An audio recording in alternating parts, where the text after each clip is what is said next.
दोस्तों, कैसे हैं आप सब। मैं प्रवीण फिर से हाजिर हूं एक और नई नवेली कहानी के साथ। उम्मीद करता हूं कहानी आपको बहुत पसंद आएगी। तो देर किस बात की, चलिए शुरू करते हैं। कुछ समय पुरानी बात है कि डेनमार्क देश में 3 भाई रहते थे। यह तो पता नहीं कि यह सब कैसे हुआ, पर एक बार उन तीनों भाइयों को एक एक वरदान मिला। दोनों बड़े भाइयों ने तो यह वरदान मांगने में जरा भी देर नहीं की। उन्होंने तुरंत ही यह इच्छा प्रकट की कि वे जब भी अपनी जेब में हाथ डालें तो उन्हें उसमें धन मिल जाए, यानी कि जब भी उनको पैसे की जरूरत हो तो उनकी जेब में हमेशा पैसे रहें। लेकिन सबसे छोटा भाई, जिसका नाम बूट्स था, उसने किसी दूसरे प्रकार की ही इच्छा प्रकट की। उसकी इच्छा थी कि जो भी लड़की उसे देखे वही उसे प्रेम करने लगे। उन सबकी इच्छा पूरी हुई, पर कैसे, इसके लिए अब आगे की कहानी सुनो। इन इच्छाओं के पाने के बाद दोनों बड़े भाइयों ने दुनिया देखने का प्रोग्राम बनाया। बूट्स ने उनसे पूछा कि क्या वह भी उनके साथ दुनिया घूमने चल सकता था, परंतु उन्होंने उसकी एक न सुनी और बोले, हम तो जहां भी जाएंगे राजकुमार समझे जाएंगे, मगर तुम एक बेवकूफ लड़के समझे जाओगे। तुम्हारे पास तो एक कोड़ी भी नहीं है और न कभी होगी, फिर तुम्हारी देखभाल भी कौन करेगा। पर बूट्स ने जिद की, कुछ भी सही, मैं तुम्हारे साथ ही चलूंगा। काफी प्रार्थना के बाद वे दोनों बड़े भाई उसको अपने साथ ले चलने के लिए मान गए, पर साथ में उन्होंने एक शर्त लगा दी कि वह उनका नौकर बनकर उनके साथ चलेगा। बूट्स मान गया, सो वे तीनों चल पड़े। 1-2 दिन का सफर करने के बाद वे लोग एक सराय में आए। दोनों बड़े भाइयों के पास तो खूब पैसा था, सो उन्होंने बड़े शानदार खाने का ऑर्डर दिया, जैसे मुर्गा, मछली, गोश्त, ब्रांडी आदि। मगर बूट्स को किसी ने अंदर भी नहीं जाने दिया। उसे गाड़ी, घोड़े और सामान की देखभाल के लिए सराय के बाहर ही छोड़ दिया गया। उसने घोड़ों को अस्तबल में बांधा, गाड़ी को धोया और फिर घोड़ों के खाने के लिए घास लेकर गया। जब वह यह सब कर रहा था तो सराय के मालिक की पत्नी उसे खिड़की से देख रही थी।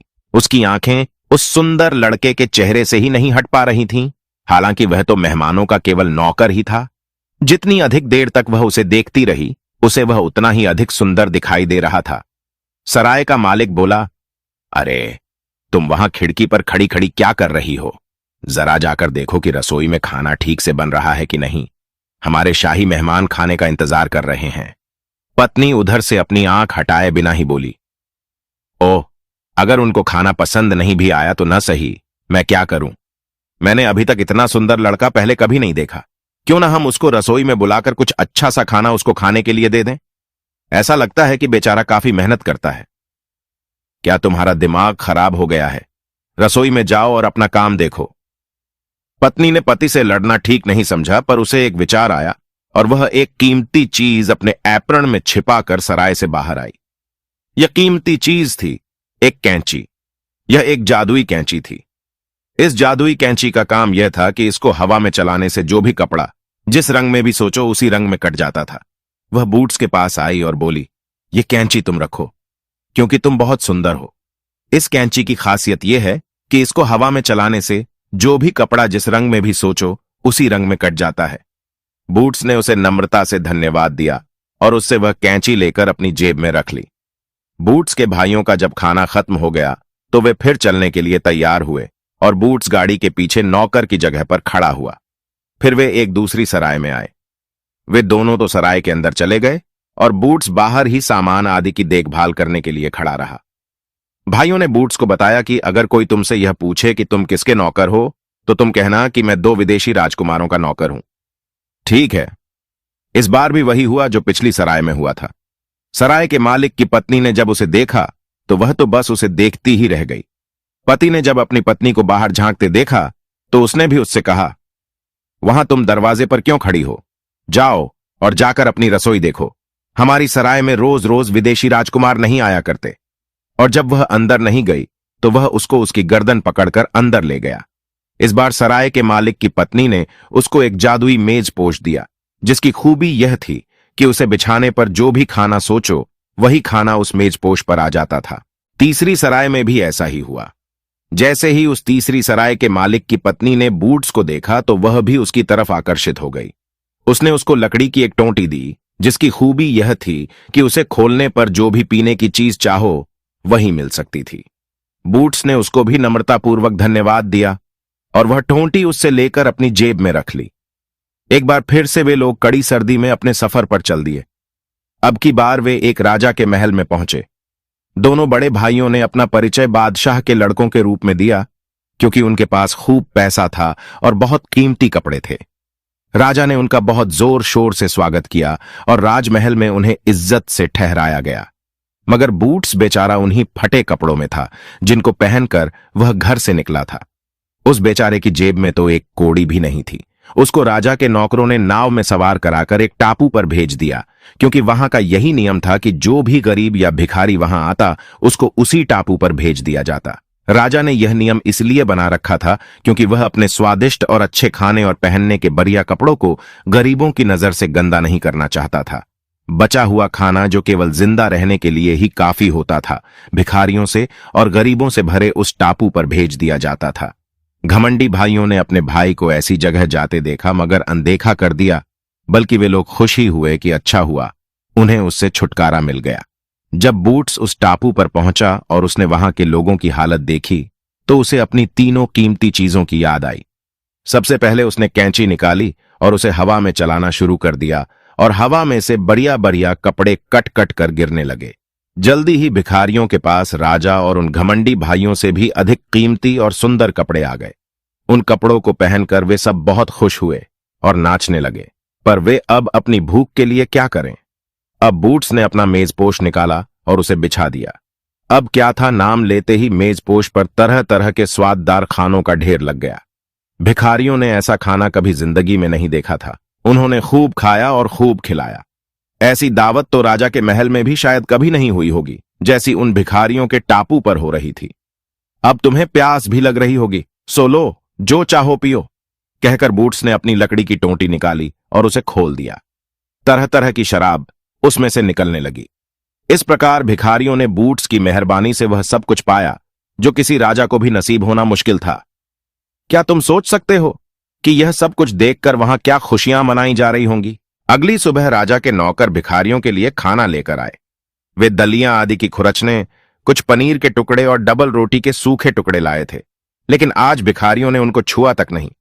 यह देखकर राजा के नौकरों को बड़ा आश्चर्य हुआ कि जिस खाने के ऊपर वे रोज टूट पड़ते थे, आज वे उसको छूने भी नहीं आए।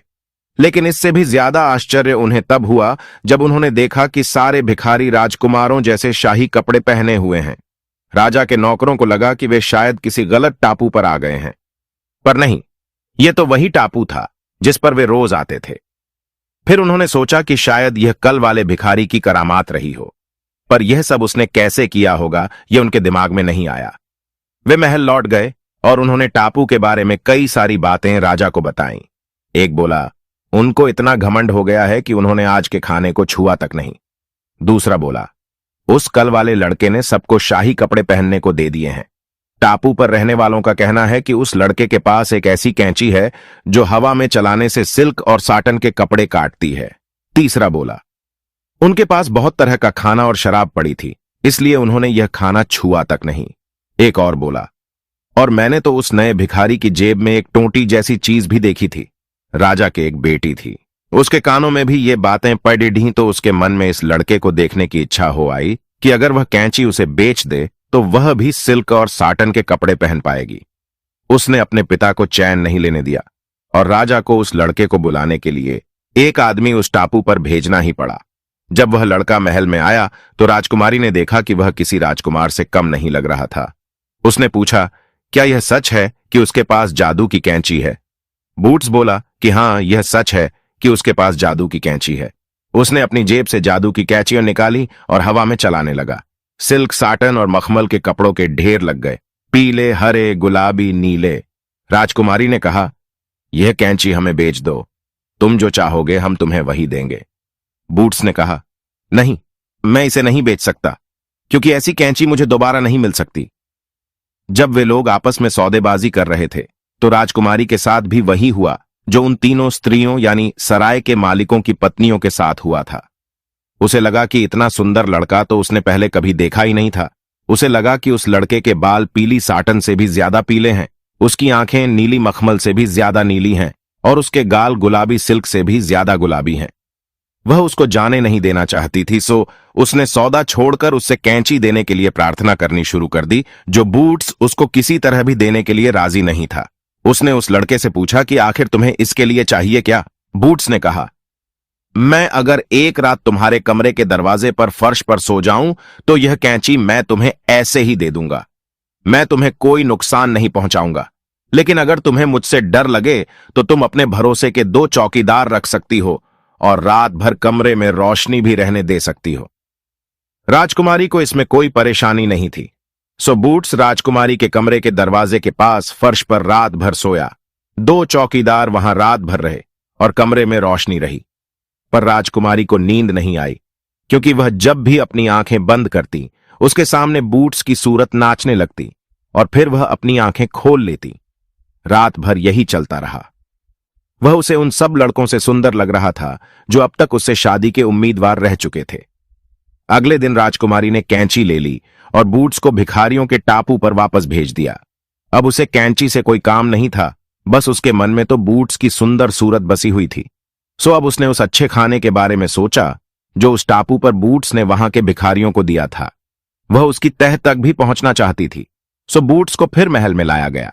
जब राजकुमारी ने उन बढ़िया खानों के बारे में उससे पूछा तो उसने उसको मेजपोश के बारे में बताया और साथ में यह भी कहा कि वह उसको बेचेगा नहीं, लेकिन अपनी पुरानी शर्त पर उसको ऐसे ही दे सकता है। राजकुमारी राजी हो गई और बूट्स पहले दिन की तरह से फिर वैसे ही राजकुमारी के कमरे के दरवाजे के पास फर्श पर सोया। इस रात राजकुमारी को और भी कम नींद आई। वह रात भर बूट्स का चेहरा अपनी आंखों के सामने देखती रही और फिर भी उसे रात छोटी लगी। अगले दिन बूट्स ने अपना जादू का मेजपोश राजकुमारी को दे दिया। राजकुमारी ने राजा से बूट्स को महल में रखने की जिद की तो राजा ने कहा, किसी चीज की कोई हद भी तो होती है। हम इस तरीके से उसे यहां नहीं रख सकते।